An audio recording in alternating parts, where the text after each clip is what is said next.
Sasa ngoja nimpigie mchepuko huyo. Ule huyo lazima aje getu. Mama mtu tena hayupo.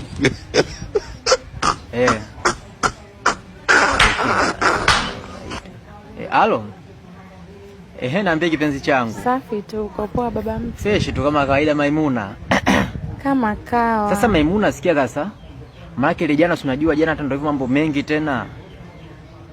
Kwa sasa leo nataka uje getu. Nataka uje getu leo, yani kuandalia bonge la zawadi special.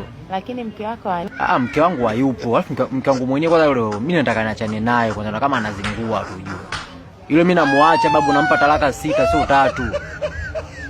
Wewe sikia, baadaye njoo sasa. Shale vizuri. Baadaye njoo asumbui yule, hata kama akija asumbui chochote yani. Wewe nisikilize mimi ninachokuambia. Ndio bana kupenda kipenzi changu jamani. Maimuna.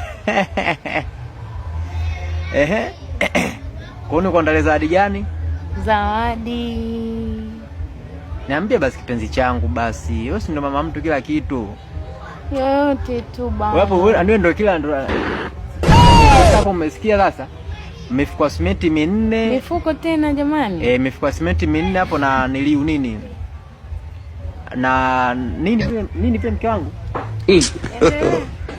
Mifuko simenti 4 na niliu nini matofali 3 Endelea. Talaka ngapi? Si ndio? Na kuuliza unaweza kunipa mimi, si ndio? Mbona haya wewe mwanaume? Umekaa. Umesikia basi mke wangu kama kimodilia huyu bwana huyu. Maimuna huyo.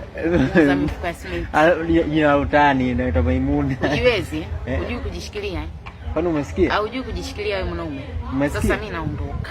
Naondoka kwetu. Sasa usiondoke sasa. Naondoka kwetu. Si una Maimuna? Huyu mfanya kazi mwenzetu anaitwa Jafari. Jafari. Sema jina Maimuna nani? Nini? AKA